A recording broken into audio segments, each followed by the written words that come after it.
अस्सलाम वालेकुम दोस्तों, मैं हूं शकूर प्रिंस और आप देख रहे हैं हमारा YouTube channel S M forex. दोस्तों, आज मैं गोल्ड के वीकली एनालाइज करूंगा और बीटीसी के बारे में भी इंफॉर्मेशन दूंगा आपको, और साथ में जीबीबी जेपीवाई या एक आधा और पेयर भी हम एनालाइज करेंगे, क्योंकि हम मंडे से अपने व्हाट्सएप ग्रुप के अंदर 2 से 4 पेयर के सिग्नल प्रोवाइड करेंगे। अगर आपने हमारा व्हाट्सएप ग्रुप ज्वाइन नहीं किया तो यूट्यूब चैनल के डिस्क्रिप्शन में जाकर हमारा व्हाट्सएप ग्रुप ज्वाइन कर सकते हैं। अगर आपको वहां से लिंक नहीं मिलता तो आप मेरे मोबाइल नंबर 03036768 पर आप मुझे मैसेज कर दें व्हाट्सएप पे, मैं आपको लिंक सेंड कर दूंगा। तो उसके अंदर हम बिल्कुल फ्री में सिग्नल प्रोवाइड करते हैं। सबसे पहले हम आने वाले वीक पे नज़र डाल लेते हैं, फंडामेंटली तौर पर न्यूज़ पे नज़र डालते हैं। मंडे को जब मार्केट ओपन होगी तो एयूडी की छुट्टी है, बैंक हॉलीडे है। अब हम देखेंगे यूएसडी, तो न्यू होम सेल्स की एक नॉर्मल सी न्यूज़ है 8 बजे पाकिस्तानी टाइम के मुताबिक शाम को। उसके अलावा सीएनआई जो है वो मंगल वाले दिन बंद है, इसका बैंक हॉलीडे है, और मंगल वाले दिन पाकिस्तानी टाइम के मुताबिक शाम को 6:30 बजे मीडियम न्यूज़ हैं। उसके अलावा 7 बजे न्यूज़ हैं, फिर 8 बजे एक हाई इम्पैक्ट न्यूज़ है जिसका कोई ख़ास असर नहीं होगा। अब वेडनेसडे की बात कर लें तो एयूडी की हाई इम्पैक्ट न्यूज़ होंगी सुबह 5:30 बजे, जब मार्केट ओपन होती है तो उससे तकरीबन घंटा 1.5 घंटा बाद। सीएनएफआई का हॉलीडे होगा। अच्छा, जीबीपी और कैड की हाई इम्पैक्ट न्यूज़ होंगी। यूएसडी की नॉर्मल न्यूज़ है। थर्सडे की बात कर लें तो इसके अंदर 12 बजे रात को एफओएमसी स्टेटमेंट है, हाई इम्पैक्ट न्यूज़ है। तो इसके अंदर मार्केट एक अच्छा खासा मूव लेकर आएगी थर्सडे को। और यूएसडी की फिर शाम को बात कर लें अगर 30 तारीख की, तो इस दिन जो है शाम को 6:15 बजे यूरो की हाई इम्पैक्ट न्यूज़ है, और 6:30 बजे गोल्ड की जो है यूएसडी की हाई इम्पैक्ट न्यूज़ है। उसके बाद यूरो की भी है। अब लास्ट डे जब फ्राइडे आएगा तो उस दिन सीएनवाई के बैंक हॉलीडे होगा, और यूएसडी की हाई इम्पैक्ट न्यूज़ होंगी 6:30 बजे, जो कि गोल्ड को एक अच्छी खासी मूवमेंट देंगी। और इस दिन जो है वो क्लोजिंग भी होगी, वीकली भी मंथली भी। अच्छा, आ जाते हैं अपने पेयर्स की तरफ। टाइम ज़ाया कर लिया न्यूज़ पे। अपने पेयर सबसे पहले हम आ जाते हैं गोल्ड पे, या फिर पहले हम बीटीसी को जो है वो देख लेते हैं। बीटीसी के बाद हम चलते हैं गोल्ड पे।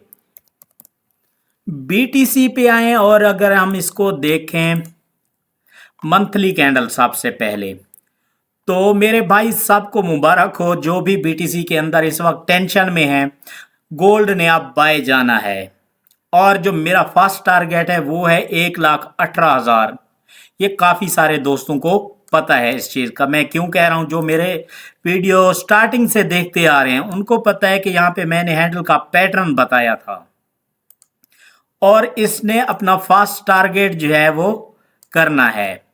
ठीक है, ओवरऑल जो है मार्केट इसकी 1,30,000 तक जा सकती है गोल्ड की, क्योंकि अब ये कैंडल जहां पे भी क्लोज हो, ये हमें नेक्स्ट कैंडल के बारे में इंडिकेट करेगा मंथली कि मार्केट ने कितना ज्यादा बह जाना है, क्योंकि यहां पे अब बन चुका है गोल्ड का मार्केट का बाय का जोन क्रिएट हो चुका है, जिसे ऑर्डर ब्लॉक भी बोलते हैं। अच्छा, वीकली अगर हम देखें तो वीक के अंदर भी मार्केट बुलिश है।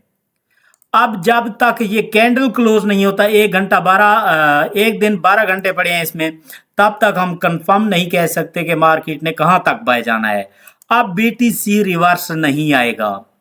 डे के अंदर देख लें, ज्यादा से ज्यादा बीटीसी सेल आ भी गया तो 99,000, वैसे 1,01,000 तक किया ना इसने, या फिर 95,000 तक रीटेस्ट करने के लिए आ सकता है। 95,000 तक अभी चांसेस बहुत कम है। 98,000 99,000 तक शायद आए।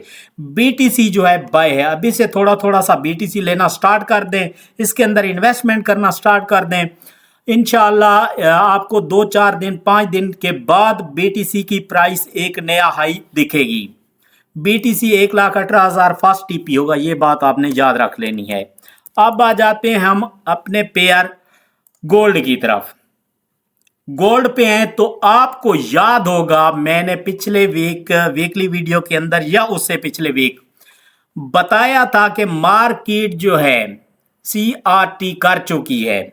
अब मार्केट इसका जो है इंड्यूसमेंट ले चुकी थी, मार्केट ने क्या करना था, बाय जाना था, और आपको बताया था ये टारगेट है, मार्केट इस टारगेट तक जाएगी और अल्हम्दुलिल्लाह हमारा टारगेट अचीव हो चुका है 2780-85 का।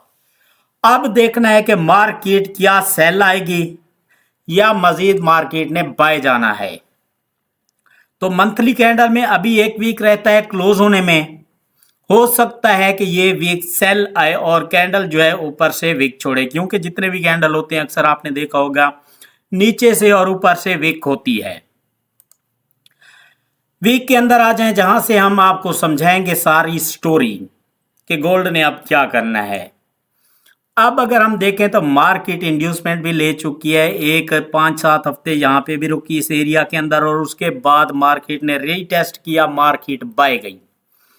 अब मार्केट का रीटेस्ट कहाँ पे रहता है ये हम देखेंगे जाकर डे के अंदर। डे के अंदर देखें, मैंने आपको ये पहले समझाया था कि मार्केट स्लोली स्लोली बाय जा रही है, अब रेजिस्टेंस ऊपर से ऊपर करती जा रही है, मार्केट अब सपोर्ट ऊपर से ऊपर करती जा रही है, रेजिस्टेंस ब्रेक करेगी। मार्केट ने रेजिस्टेंस ब्रेक की लेकिन रीटेस्ट नहीं किया, तो अब ये जो रेजिस्टेंस थी हमारी ये बन जाएगी अब हमारी सपोर्ट। ठीक हो गया, यहां पे मार्केट को आना चाहिए 2613 से 2626 तक तकरीबन, इसी एरिया के अंदर मार्केट को सेल आना चाहिए। लेकिन जिस तरह से डे का कैंडल क्लोज हुआ है, अब देखें ये हमारे पास कैंडल जोन बन चुका है बाय का, और दूसरी बात प्रीवियस कैंडल की लिक्विडिटी भी ले चुका है, तो इसका मतलब है ये आसानी से मार्केट 2758 से लेकर 2736, ये बहुत ही टाइम लगेगा इसको ब्रेक करने में, 2 से 4 दिन लग सकते हैं। तो अभी हम मार्केट को देख रहे हैं कि मार्केट जो है वो ऑर्डर ब्लॉक से अपने सेलिंग जोन से सेल की तरफ आ रही है। ये हमारे पास रेजिस्टेंस है या ऑर्डर ब्लॉक भी कह सकते हैं सेलिंग, ये लास्ट ग्रीन कैंडल उसको लगकर मार्केट सेल आ रही है।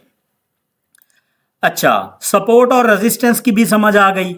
अब अगर गोल्ड को आप देखें वीकली, मार्केट ये बाय की लिक्विडिटी ले चुकी है और मार्केट जो है इस एरिया तक गई है 2786 तक। मार्केट ने अब बना लिया है सेलिंग सेटअप, मार्केट सेल लाएगी। इसका जो फर्स्ट टीपी है वो है 2763 से लेकर 2758। अब अगर मार्केट सेल आकर एक नया हायर हाई नहीं लगाती, ये आप लोगों ने याद रखना है, ये एरिया 2757-58 से लेकर और 2786 तक बहुत ही अहम है, इसके अंदर आपने सोच समझ कर ट्रेड लेनी है।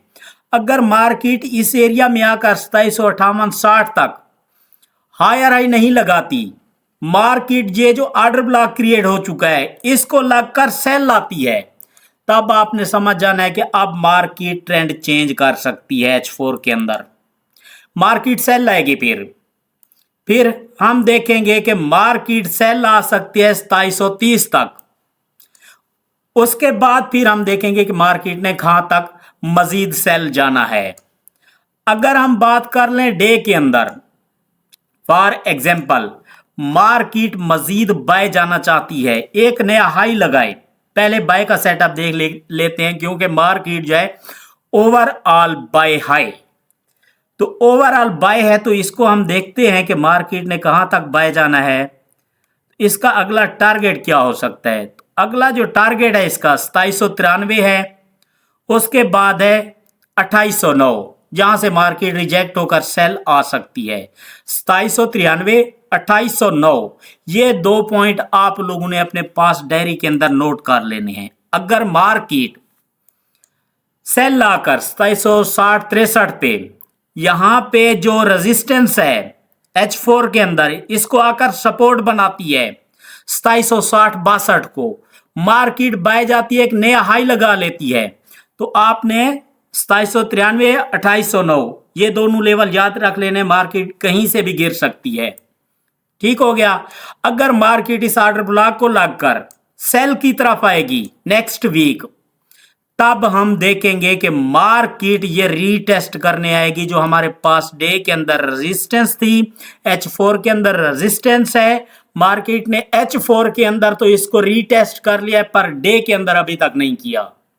मार्केट इसको रीटेस्ट करेगी, उसके बाद हम डिसीजन लेंगे कि मार्केट ने अब इंड्यूसमेंट लेकर बाय जाना है या फिर मार्केट दोबारा से अगेन मजीद सेल लाना चाहती है। जो नीचे लिक्विडिटी पड़ी है, मार्केट वो लिक्विडिटी लेगी। जो मेजर लिक्विडिटी पड़ी है वो कहां पे है? ये है 2585 से 2616 तक। अगर मार्केट इस लेवल को कर देगी ब्रेक, 2710 से नीचे आ जाती है, तो फिर मार्केट जो है वो 2585 से भी सेल लाएगी। वरना ये आपका लेवल अहम होगा 2725-30 का। यहां पे आकर अगर मार्केट इंड्यूसमेंट लेकर आपको सेल ट्रेंड दिखाकर मार्केट बाय चली गई इंड्यूसमेंट लेकर, तो मार्केट फिर जा सकती है 2850-2900 तक। ये दोनों बातें आपने याद कर लेनी है। मजीद अगर डिस्कस करनी हो तो आप मुझसे व्हाट्सएप ग्रुप के अंदर मेरे नंबर पर आप मुझसे मजीद डिटेल जान सकते हैं। Thank you, Allah Hafiz.